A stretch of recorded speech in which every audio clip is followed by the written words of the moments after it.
A question I get asked often during my live streams is what is the best weapon in Grounded? Until today, that question was impossible to answer. The reason it was impossible to answer is because the game's UI does not include exact numbers. We don't know the exact health stats on the bugs in game. However, thanks to some data mining, we do have this information now available. And in this video, what I'm going to be doing is looking at some interesting findings as well as a DPS calculator that you can use today that will show you the best weapon to use in every situation.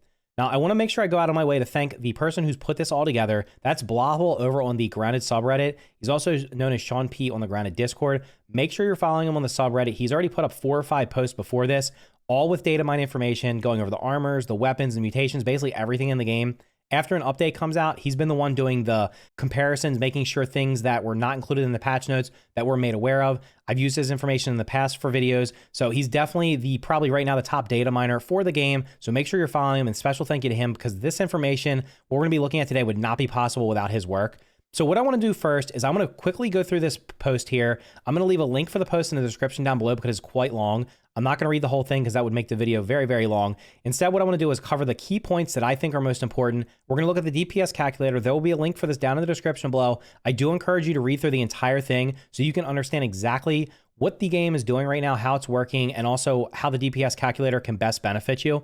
So first of all, what we're going to do here is we're going to go through the key findings. And a couple of the points in here that I want to mention are going to be that enemies have a defense stat that reduces damage by a flat amount separate from resistances. So of course, if you peep a creature, you're going to know that it'll list its weaknesses, resistances, any resources it drops, any weak points it has, stuff like that. What it doesn't tell you is that most enemies in the game also have a defense stat. This ranges, I think, from 0 up to 40, depending on the creature, 40 being the highest, being one of the bosses. And that defense stat is going to have a massive impact on the amount of damage you're dealing. Enemies often have an all resistance stat that reduces all damage except true by a percentage. This is in addition to their normal resistances. So that would be an example, be like if a creature was resistant to spicy and it's 25%, you're not going to just do the 25% less damage. It's also going to have an all resistance stat that's going to further reduce the damage you're dealing. The true damage, if you're not aware, the only true damage in the game that I'm aware of is unarmed combat that will be punching with your bare hands. In addition to that, the difficulty and damage modifiers for mod and well are implemented in a way that has a larger impact on the overall damage than probably intended.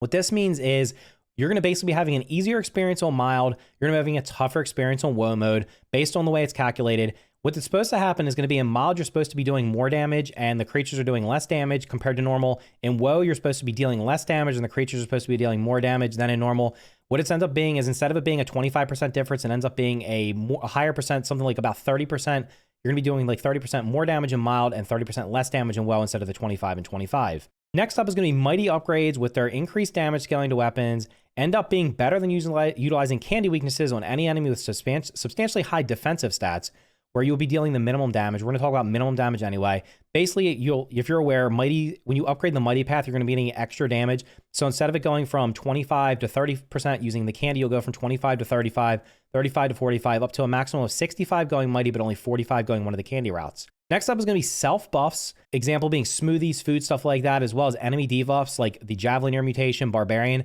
that increase your damage, have no impact if they are not available to pull your minimum damage up to get above the minimum damage threshold.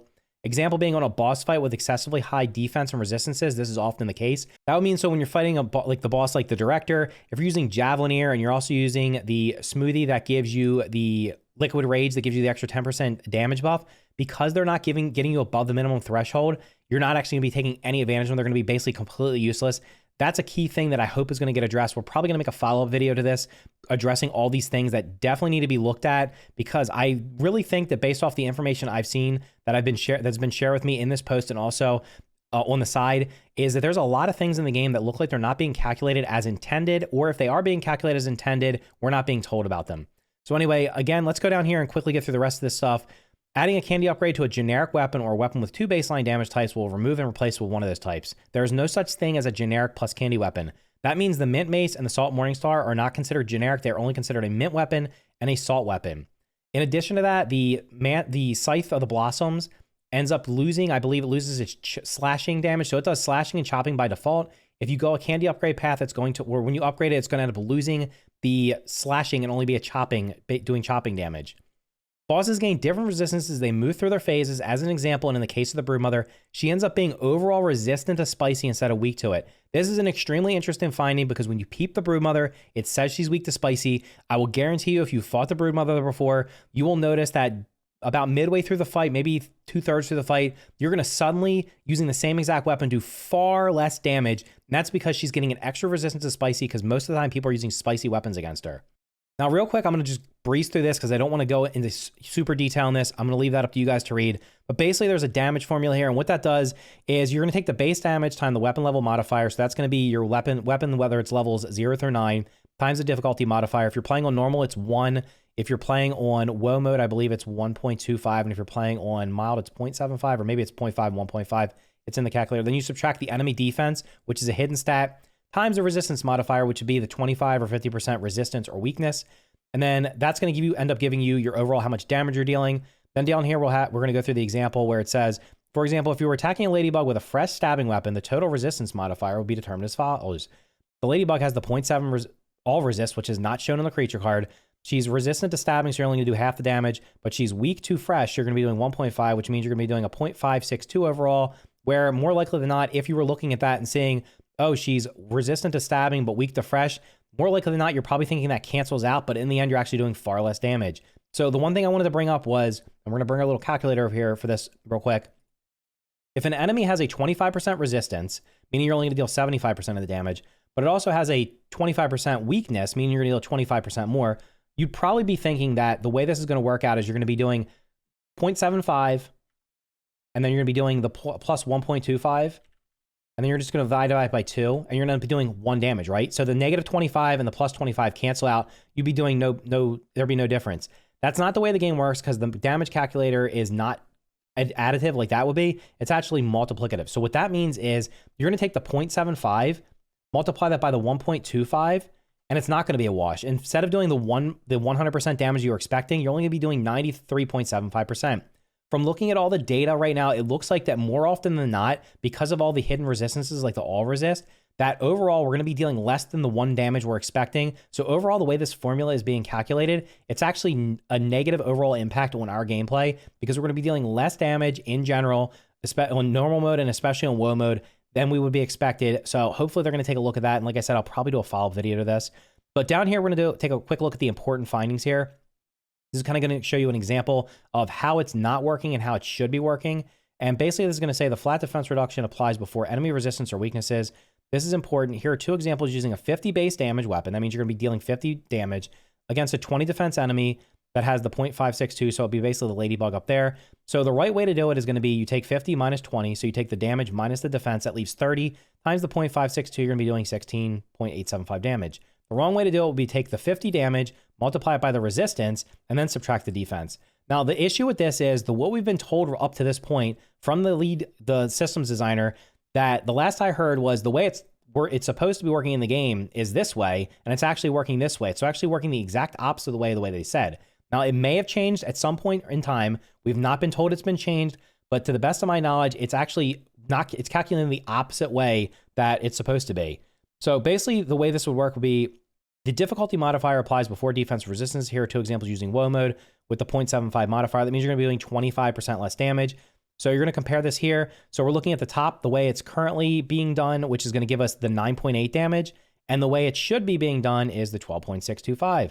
So the first method used by the game results in a 41% reduction in damage because it's applying the damage before the defense. The second results in a 25%. The second method is how I believe it should be applied. This is not my words. This is Sean P's words. But the game is currently applying to the base damage instead. What this means is what I basically just said. We're doing less damage than is probably intended. And again, like I said, I don't know if this is intended. Well, we're doing less damage than we're expected to do. Not sure if this is intended or not.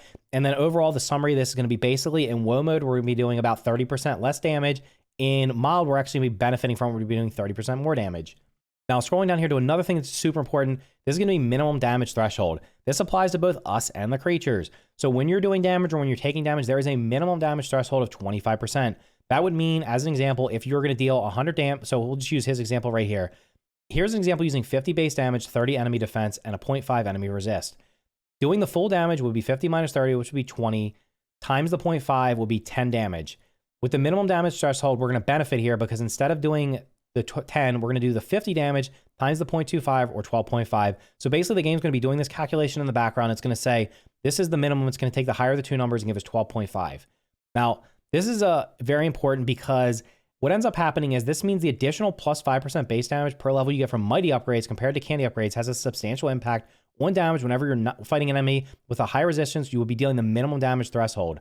The reason for that is what's going to end up happening is you're going to end up not being able to meet the minimum damage threshold. Therefore, the candy is not going to even matter, and you're going to be better off using the mighty because you're going to be getting the plus 65% damage instead of the plus 45 if you're at level 9. So here's one last example, then we're going to take a look at the calculator, and that's going to be here looking at the Mantis fight. This boss has a high all resist, and other resistances that you can't deal more than the minimum damage no matter what upgrade you take on your weapon depending on the weapon. Taking the salty upgrade on the rusty spear to match the Mantis's weakness to salt is a damage loss compared to the mighty upgrade. So if we click on this picture here, we're going to see here that in this example, the highest DPS is going to be the mighty spear using the rusty spear in this case. It's going to be using the rusty spear mighty path because you're going to be getting 20.6 hit damage per hit instead of the salty, even though it's weak to salty, because of the fact that there's the minimum damage threshold in there, and it's just bringing it down to where the mighty is going to actually be better off. And then taking a look at another example, it's going to be, if we look at the Club of the Mother Demon, it's a different story. The Mother Demon Club has such a high base damage, it can get over the top of the Mantis 25 defense easier, allowing the weapon to deal more than just a minimum damage. So the increased damage multiplier from the salty will apply and has a larger impact than the additional weapon scaling of the mighty provides. In addition, self buffs, smoothies, and then the javelin here, we've talked about this a minute ago, that increased damage have no impact if they are not able to pull your damage up enough. Now, I know we're getting super down in the weeds here, and for the average player, including myself, even though I have tons of time in the game and I like looking at this kind of stuff, this is just, you're not even going to know this is happening, but it's happening in the background. And the issue is going to be, in this example, using the Mantis, in the above example with a mighty rusty spear against the Mantis, you would be dealing 12.34 damage per hit against the Mantis, down from the 82.5 base, using the full damage formula. The minimum damage will be 20.63. That's the 25% minimum damage threshold times the 82.5. And since that is higher the two values, it is one the game will be using. So we're getting the benefit here. It's giving this a higher amount. It's basically saying you're never going to do 0 damage. You're always going to do at least 25%.